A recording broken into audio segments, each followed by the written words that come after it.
তো নমস্কার বন্ধুরা, আমি অঞ্জন।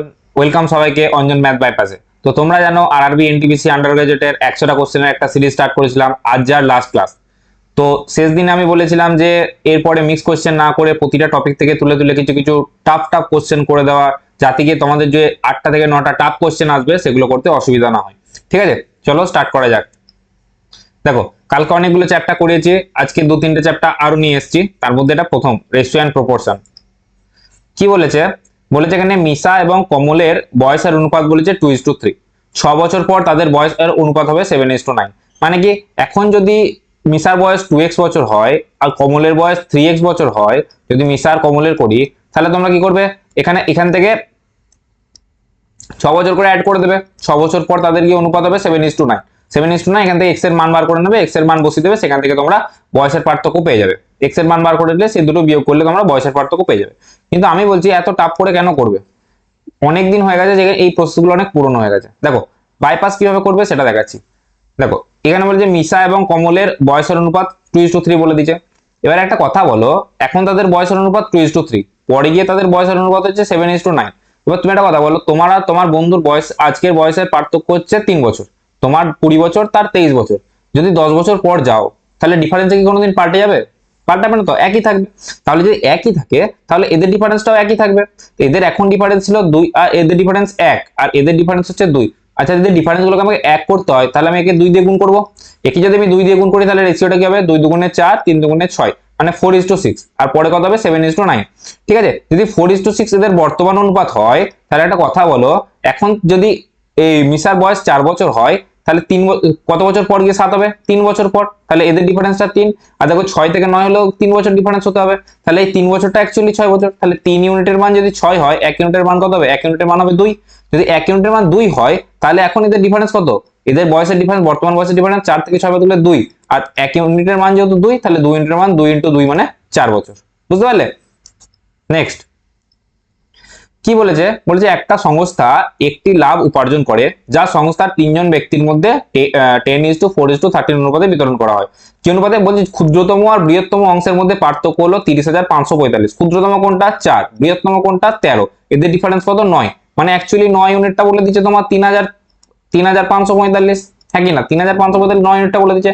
এবারে কি বলে যে তাহলে সংস্থার মোট লাভ কত? মোট লাভ কত ইউনিট? দেখো 10 আর 4 14, 14 আর 13, 14 আর 3 17 আর 10 27। তাহলে 9 ইউনিটের মান যদি এত হয়, তাহলে 1 ইউনিটের মান বাই 9, 27 ইউনিটের মান ইনটু 27, তাহলে 9 3 27। এবার তুমি কি পুরো গুণটা করবে? করবে না। দেখো ইউনিট ডিজিটটা গুণ করো, 3 আর 5 ইউনিট ডিজিট গুণ করলে কত হয়? 3 5 15। তাহলে যার ইউনিট ডিজিট 5 আছে সেটা হবে অ্যানসার। এটা হলো অ্যানসার। ঠিক আছে, নেক্সট কি বলেছে? দুই বন্ধু অমিত এবং গোপালের মাসিক আয় যথাক্রমে 5:7।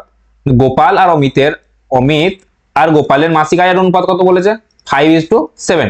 ঠিক আছে, এবং তাদের প্রতি মাসে 72,000 টাকা সাশ্রয়। সঞ্চয়টা, সেভিংসটা কত বলেছে? 72,000 প্রতি মাসে। দুজনের সমান হচ্ছে। যদি তাদের মাসিক ব্যয়ের অনুপাত 2:3 হয়, ব্যয়ের অনুপাত মানে এক্সপেন্ডিচারের অনুপাত কি বলেছে? 2:3। এটা কিসের অনুপাত বলেছে? ইনকামের অনুপাত। ঠিক আছে, আর এটা কি হচ্ছে? বাকিটা 72,000টা সেভিংস হচ্ছে। ঠিক আছে, এবার তুমি একটা কথা বলো, যে যত টাকা ইনকাম করছে তার মধ্যে যেটা খরচ করছে, বাকিটা তোমার সেভিংস হচ্ছে। ঠিক আছে, এবার যে অমিতের মাসিক আয় বার করতে বলছে, তুমি একটা কথা বলো, এই যদি 5 টাকা আর 7 টাকা এদের মধ্যে ডিফারেন্স দেখো 2 ইউনিটের, আর এদের মধ্যে 2 আর 3 এর ডিফারেন্স দেখো 1 ইউনিটের। যদি আমাকে এই দুটোকে সমান করতে হয়, তাহলে কি করব? একে দুদিকে 2 দিয়ে গুণ করব। একে যদি 2 দিয়ে গুণ করি 4/6। হ্যাঁ কি না? মানে দেখো 5 টাকা যদি অমিতের ইনকাম হতো, সে 4 টাকা খরচা করছিল, তাহলে বাঁচবে কত টাকা? 1 টাকা। আর এখানেও দেখো, যদি গোপাল 7 টাকা ইনকাম করছিল, 6 টাকা খরচা করছিল, বাঁচাবে ক টাকা? 1 টাকা। দেখো দুজনেরই অনুপাত মানটা সমান আসছে, কারণ কোশ্চেনে বলে দিয়েছে যে তারা দুজনাই 72,000 টাকা তোমার সেভ করবে। দুজনাই যদি সমান সেভ করে, তাহলে এদের সেভিংসটা তো একই অনুপাতে আনতে হবে। তাহলে 1:1 চলে এলো। এখন আমি বলতে পারি যে 1 ইউনিট মানে 72,000। যদি 1 ইউনিট 72,000 হয়, আমাকে কি জিজ্ঞেস করেছে? জিজ্ঞেস করেছে মাসিক আয় কার? অমিতের মাসিক আয় কত ছিল? 5 টাকা। তাহলে 1 ইউনিট যদি 72,000 হয়, 5 ইউনিট ইন্টু 72,000 ইন্টু 5। 72,000 কে 5 7 35, 350, 5 2 10, 360। মানে প্রথমে 360, বাকি শূন্য সব। দেখো 360, বাকি সব শূন্য। নেক্সট দেখো, এবারে এবারে টাইম, স্পিড এন্ড ডিসটেন্স থেকে কটা দেখবো।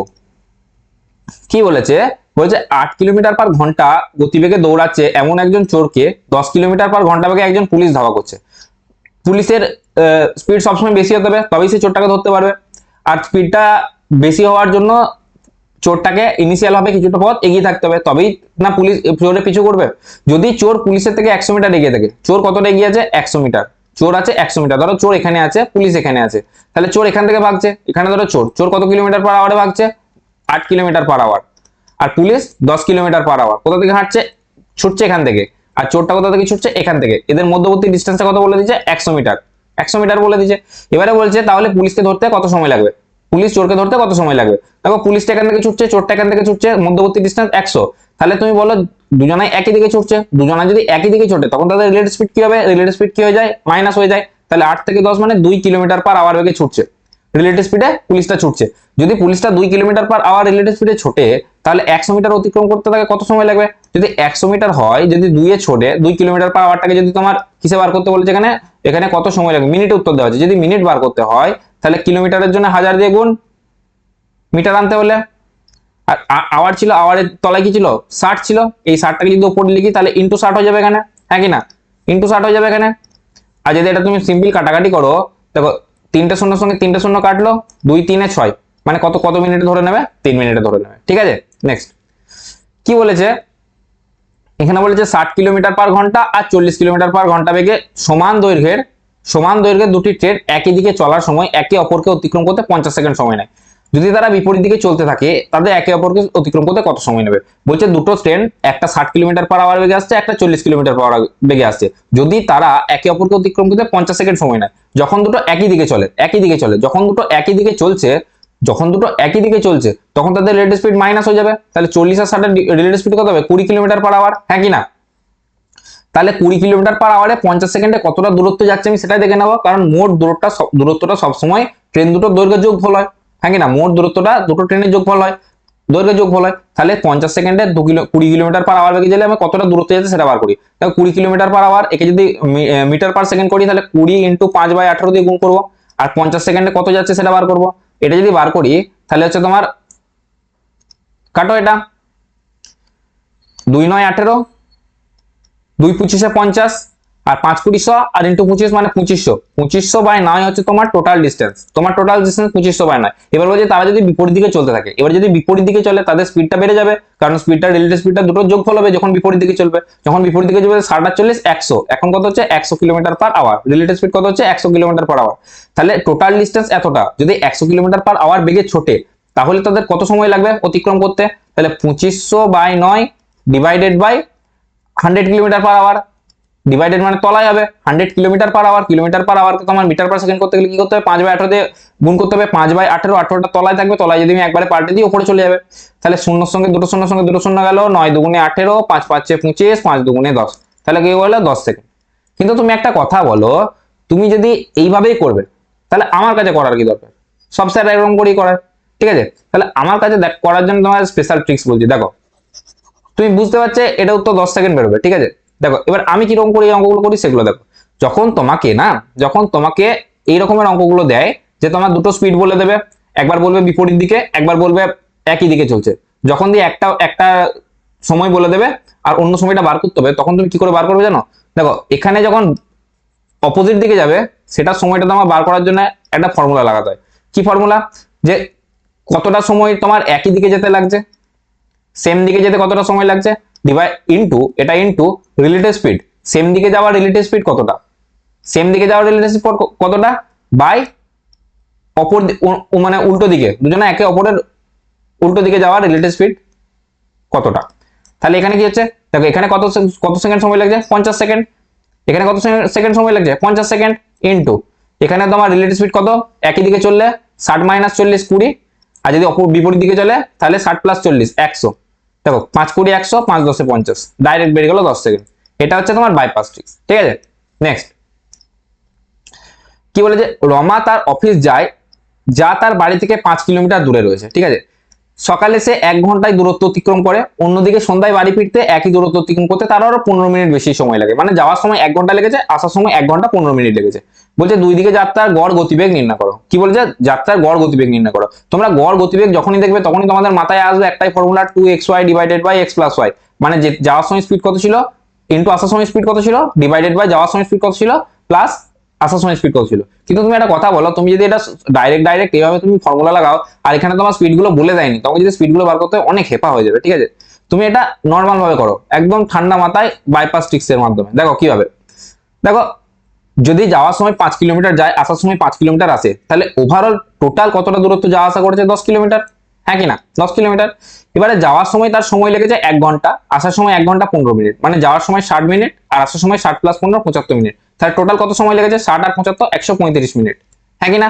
টোটাল যদি 135 মিনিট সময় লাগে, একে যদি আমি ঘন্টা করি তাহলে ডিভাইডেড বাই 60, ডিভাইডেড বাই 60 যখন করবো 60টাকে ডাইরেক্ট উপর দিয়ে উঠিয়ে দিচ্ছি, ইনটু 60 হয়ে গেল। এটা যদি কাটাকুটি করি তাহলে আমার এভারেজ বেরিয়ে যাবে। দেখো 4 15 60, 15 9 135, তাহলে 10 4 40/9, 40/9 তোমার হয়ে গেল এভারেজ, এভারেজ স্পিড হয়ে গেল। 9 4 36, 4/9, 4 9 36 আর 4 40/9, ঠিক আছে। এটা হলো आंसर। নেক্সট কি বলেছে? একজন ব্যক্তি স্থির জলে 8.5 কিলোমিটার/ঘন্টা বেগে নৌকা চালাতে পারে। 1.5 কিলোমিটার/ঘন্টা বেগে প্রবাহিত একটি নদীতে একটি নির্দিষ্ট স্থানে গিয়ে ফিরে আসতে তার 51 মিনিট সময় লাগে। মানে একটা নির্দিষ্ট জায়গা থেকে একটা নির্দিষ্ট জায়গায় যাচ্ছে, আবার সেখান থেকে ফিরে আসতে তার সময় লাগে টোটাল 51 মিনিট। তাহলে স্থানটা কত দূরে? ঠিক আছে, তুমি কি করবে? দেখো যাওয়ার সময় মানে অনুকূলে তোমার স্পিড কত হবে? 8.5, আর এদিকে তোমার বেগের 1.5, মানে টোটাল 10 কিলোমিটার/আওয়ার। আর ঠিক আছে, আর প্রতিকূলে মানে আসার সময় ফিরে আসার সময় তার কত স্পিড হবে? 8.5 কিলোমিটার, আর এই যে স্রোত সেটা থেকে অপোজ করবে, মানে তার স্পিডটা কমে যাবে 8.5 থেকে 1.5 বার, তাহলে কত হচ্ছে? 7 কিলোমিটার/আওয়ার। তাহলে এদের স্পিডের রেশিওটা কি হয়ে গেল? স্পিডের রেশিওটা হয়ে গেল তোমার 10:7, হ্যাঁ কি না? তাহলে টাইমের রেশিওটা কি হবে? টাইমের রেশিওটা ঠিক তার উল্টো হবে, 7:10, হ্যাঁ কি না? 7:10 হবে। তাহলে টোটাল যাওয়া আসা করতে কত সময় লাগছে? 7 আর 10 17, 17 ইউনিট। এই 17 ইউনিট কত মিনিটের সমান? 51 মিনিটের সমান। 17 ইউনিট যদি 51 মিনিটের সমান হয়, তাহলে 1 ইউনিট কত হবে? 51/17, 51/17 হচ্ছে 3 17 51, মানে 3 মিনিটের সমান। তাহলে যাওয়ার সময় কত সময় লেগেছে? 7 3 21 মিনিট, আর আসার সময় 10 3 30 মিনিট। দেখো টোটাল 21 মিনিট মিলে যাচ্ছে। তাহলে যাওয়ার সময় যদি 21 মিনিট সময় লাগে, মানে 21 মিনিট যদি 10 কিলোমিটার/ঘন্টা এই স্পিডে চালায়, তাহলে সে কতটা দূরত্ব অতিক্রম করবে? দেখো 10 কিলোমিটার/আওয়ার ইনটু 21, আর 21 মিনিট আছে, একে ঘন্টায় আনতে গেলে বাই 60 দিয়ে ভাগ করে দেবো। যদি এটা কাটাকাটি করো, দেখো 10 6 60, 2 3 3 3 2 6, 3 7 21, মানে 7/2, 7/2 কত হয়? 3.5, মানে 3.5 কিলোমিটার দূরে ছিল সেটা দূরত্ব। ঠিক আছে, এইরকম করে তোমরা সবাই করবে। তোমরা যদি এরকম করেই করো, তাহলে বাইপাস ট্রিক্স কখন শিখবে? দেখো এটা যদি আমি করি, আমি কিরকম বাইপাস করে করবো সেটা তোমাকে দেখাচ্ছি। দেখো তুমি এগুলো সবই জানতে পারলে, এর 10 এর 7, ঠিক আছে, অনুকূল প্রতিকূলের বেগ জানতে পারলে। এখানে ডাইরেক্ট ফর্মুলা হয় যে এই ডিস্টেন্সটা কিভাবে বার করবে জানো? এই ডিস্টেন্সটা বার করার ডাইরেক্ট ফর্মুলা হয়। কি ফর্মুলা? ডিস্টেন্সটা হচ্ছে তোমার যতটা সময় লাগছে, সেটা যদি ঘন্টায় দেওয়া থাকে খুব ভালো, যদি ঘন্টায় না দেওয়া থাকে সেটা ঘন্টায় বানিয়ে নাও। 51 মিনিট, তাহলে 51 ডিভাইডেড বাই 60 ইনটু, দেখো অনুকূলের গতিবেগ ইনটু প্রতিকূলের গতিবেগ 7 ডিভাইডেড বাই 2 ইনটু স্থির জলে যে গতিবেগ, স্থির জলে কত? 8.5, 8.5 এর 8.5। তাহলে এটা যদি আমি ক্যালকুলেট করি কত হচ্ছে? দেখো 51/60 ইনটু 70 ডিভাইডেড বাই 8.5 2 17, দেখো 3 17 51, 3 20 60, শূন্যর সঙ্গে শূন্য কাটলো, 7/2, 7/2 মানে 3.5 কিলোমিটার। ঠিক আছে, তোমাকে এত কিছু ভাবনা চিন্তা করতে হলো না, ডাইরেক্ট অ্যান্সার বেরিয়ে গেল। ঠিক আছে, নেক্সট কি বলেছে? যদি প্রতিকূল অনুকূলে গতিবেগের অনুপাত 5:7, মানে প্রতিকূল আর অনুকূলের গতিবেগের অনুপাত কত বলেছে? 5:7। ঠিক আছে, যদি স্রোতের গতিবেগ কত বলেছে? 6 মিটার/সেকেন্ড হয়, তবে একটা নৌকা দ্বারা 210 মিটারের মোট দূরত্ব প্রতিকূলে এবং অনুকূলে উভয় দিকে অতিক্রম করতে কত সময় লাগবে? 210 মিটার প্রতিকূলে এবং অনুকূলে। ঠিক আছে, দেখো এদের মধ্যে রেশিও ডিফারেন্সটা কত? এদের রেশিও ডিফারেন্সটা কত? 5 এর সাথে ডিফারেন্স হচ্ছে 2, এদের ডিফারেন্স 2।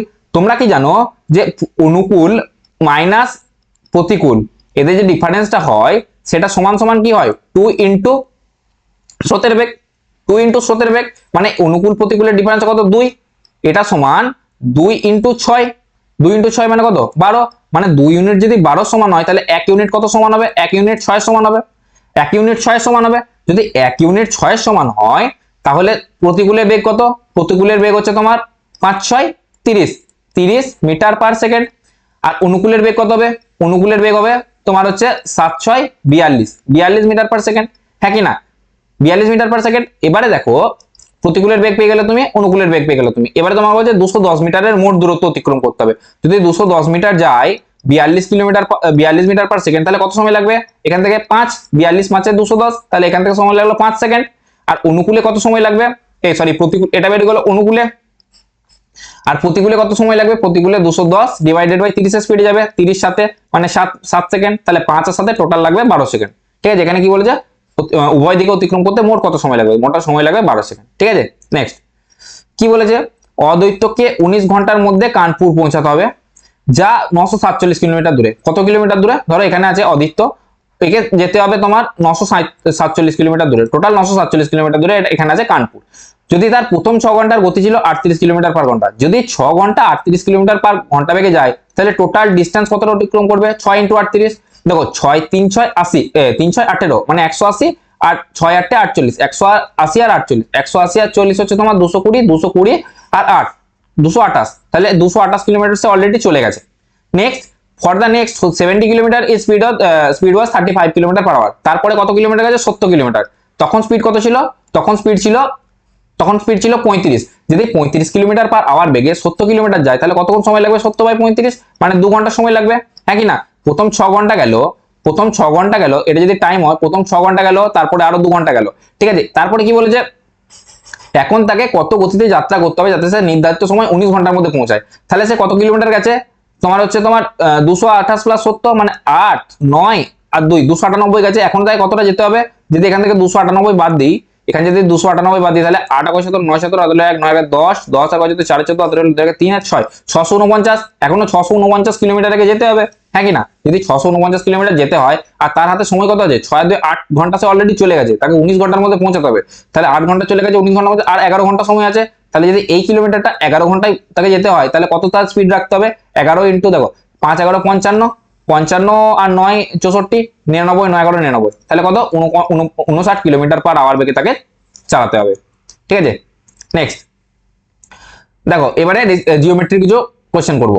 দেখো জিওমেট্রির এই কোশ্চেনটা খুবই ফেমাস কোশ্চেন, এখান থেকে দুটো কোশ্চেন হয়, বারবার রিপিট হয়। কি কোশ্চেন, দেখো তোমাকে প্রথমে কর্ণ বলে দেবে, কর্ণ বলে দিয়ে বাহু সংখ্যা নির্ণয় করতে বলবে, আর একটা কি বলে কর্ণ বলে দেবে, তারপরে যে মধ্য মানে তার ভেতরের কোনগুলোর সমষ্টি তোমাকে জিজ্ঞেস করে নেবে। ঠিক আছে, দেখো এখানে কর্ণ সংখ্যা বলে দিচ্ছে 20টা, আর বহুভুজের বাহু সংখ্যা জিজ্ঞেস করেছে। তোমরা জানো কর্ণ সংখ্যা থেকে বাহু সংখ্যা কি করে বার করে, কর্ণ সংখ্যা সমান হচ্ছে বাহু সংখ্যা -3 ইন্টু বাহু সংখ্যা ডিভাইডেড বাই 2, হ্যাঁ কি না।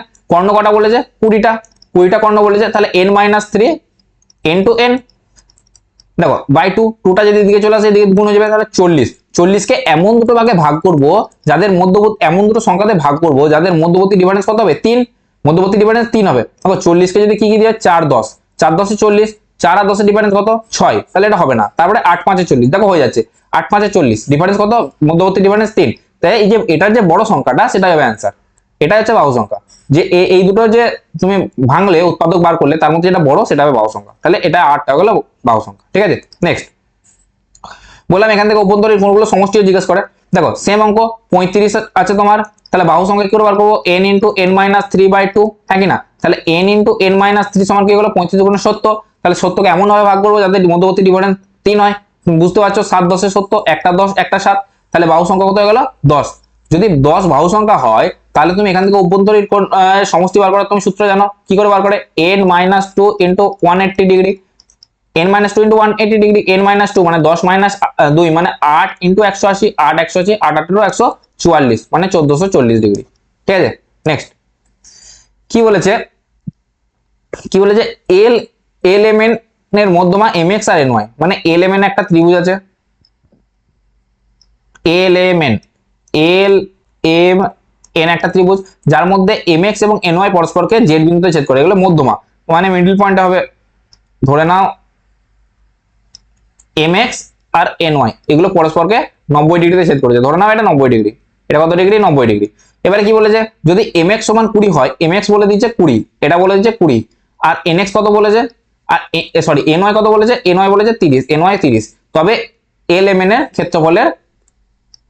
ক্ষেত্রফল জিজ্ঞেস করছে। দেখো যখন মধ্যমার মান বলে দেবে তখন ক্ষেত্রফল বার করা খুবই ইজি। কি করে বার করে, 2/3 ইন্টু মধ্যমা দুটোর গুণফল মানে দৈর্ঘ্যের গুণফল, তাহলে mx into mn, mx sorry ny, mx into ny, তাহলে 2/3 ইন্টু mx কত 20, আর কত ny কত, ny হচ্ছে তোমার 30, তাহলে 3 10 এ 30, আর 10 দুগুণে 20 আর 10 এ 200, 200 দুগুণে ইন্টু 2 মানে 400, তাহলে 400 হবে তোমার ক্ষেত্রফল, 400 সেন্টিমিটার স্কয়ার। নেক্সট কি বলেছে, পিএন একটি ছেদক যা একটি বৃত্তকে এম এবং এন বিন্দুতে ছেদ করে। মানে একটা বৃত্ত আঁকতে হবে প্রথমে। ধরো এই একটা বৃত্ত, কি বলেছে, একটা পিএন একটা ছেদক যাকে এম আর এন বিন্দুতে ছেদ করে। ধরো একটা, ঠিক আছে, যার মধ্যে পিএন বড় পিএম, পিএন কে বড় করতে হবে। পিএন কে যদি বড় করতে হয়, এখানে আমি এন রেখে দিচ্ছি, এখানে আমি এম রেখে দিচ্ছি, আর এখানে পি রেখে দিচ্ছি, তাহলে পিএন বড় হয়ে গেল পিএম এর থেকে।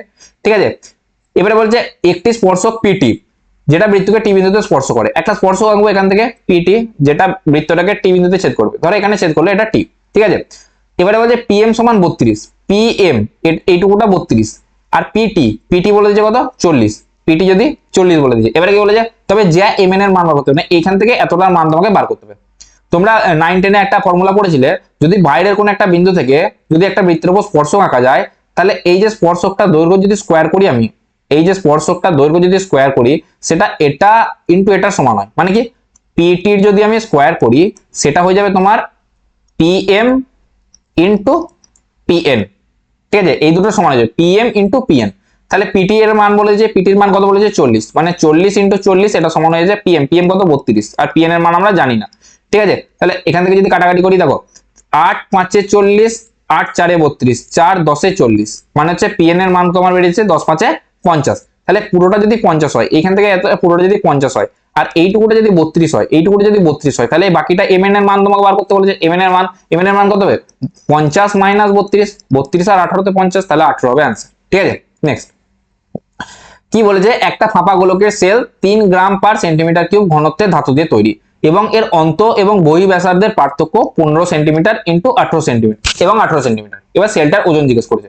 দেখো ওজন কি করে বার করি আমরা, ওজন বার করার ফর্মুলা জানো, ঘনত্ব into volume, density into volume আমরা কি পাই, ওজন পাই, হ্যাঁ কি না। এবারে কি বলেছে, এখানে গোলাকার সেল বলেছে, গোলাকার সেল বলেছে, দেখো ফাঁপা বলেছে, মানে তো এর একটা বহি ব্যাসার্ধ থাকবে, একটা অন্ত ব্যাসার্ধ থাকবে, মানে ঠিক এরকম হবে। ঠিক আছে, এই মিডিলটা হচ্ছে তোমার ফাঁপা, হ্যাঁ কি না।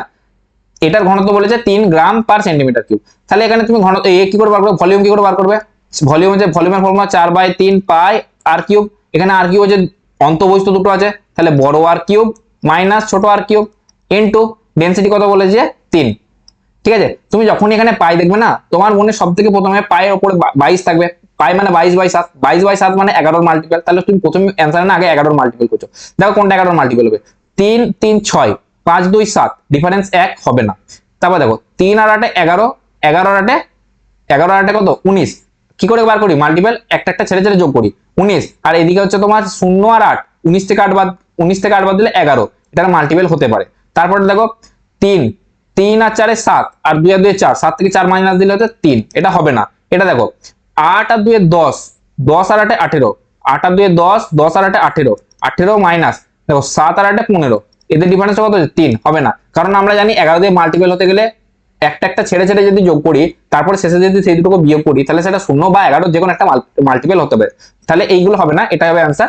ঠিক আছে, কিন্তু তুমি ধরো ফেসে গেলে, এই অঙ্কটাতে না হয় হয়ে গেল, হয়তো তুমি ফেসে গেলে দুটো অ্যান্সারের মধ্যে, হয়তো তুমি ফেসে গেলে দুটো অ্যান্সারের মধ্যে, তখন তুমি কি করে করবে, তখন লাগাবে বাইপাস ট্রিক্স। কি করে, দেখো ভালো করে মন দিয়ে শোনো, অঙ্কটা কিন্তু একটু টাফ ভাবে বোঝাবো। দেখো এটা যদি 4/3 হয়, পায়ের মান বলে যে 22/7, হ্যাঁ কি না। যদি আর এর বড় আর এর কিউব করো, বড়টার মানে বহি ব্যাসার্ধ, বহির ব্যাসার্ধ কত বলেছে 18, তুমি যদি 18 এর কিউব করো, 18 এর কিউব করলে তার ইউনিট ডিজিট কত হবে, ইউনিট ডিজিট 8 আছে, 8 এর কিউব 512, মানে ইউনিট ডিজিট হবে 2, হ্যাঁ কি না। তারপরে অন্ত ব্যাসার্ধ 15 বলেছে, 15 যদি তুমি কিউব করো, 15 কিউব করলে 5 এর কিউব, আর ইউনিট ডিজিটটা কত হবে 5 হবে। তাহলে যখন 2 থেকে 5 বাদ দেবে, মানে 5 আর কয় বার করবে, 5 আর কয় বার করলে 7 12 হবে, মানে এটার যেটা ইউনিট ডিজিট হবে, ভালো করে শোনো, এই যেটা ইউনিট ডিজিট হবে এটা কত হবে 7, হ্যাঁ কি না। মানে হলো 4/3 ইন্টু পাই বলে দিয়েছি ইন্টু 7, এখানে কিছু একটা থাকবে, ইউনিট ডিজিট হবে 7 ইন্টু 3। দেখো এই 3টার সঙ্গে এই 3টা তো কেটে যাবে, তাহলে উপরে কত হবে, উপরে যেটা যাই হবে দেখো 7 দুগুণে 14, 4 14 56, ইউনিট ডিজিট 6 হবে। আমি বলছি না পুরোটা কত হবে, আমি বলছি ইউনিট ডিজিটটা 6 হবে। তুমি যখন 6 কে নিচে 7 দিয়ে ভাগ করবে, 7 এর কতবারে গেলে 6 আসবে, দেখো 7 একে 7, 7 দুগুণে 14, 7 3 21, 7 4 28, 7 5 32, 7 6 42, 7 8 56, মানে 7 কে শেষে 8 দিয়ে গুণ করতে হবে, তবে গিয়ে 56 6 মিলবে, তবেই তোমার অ্যান্সার বেরোবে। মানে এটার যে ইউনিট ডিজিট হবে সেটা 8 হওয়া চাই। দেখো কোনটা কোনটা 8 আছে, এটা 8 আছে, কিন্তু এটা তো প্রথমেই ক্যান্সেল হয়ে গেছে, তাই এটা হবে অ্যান্সার।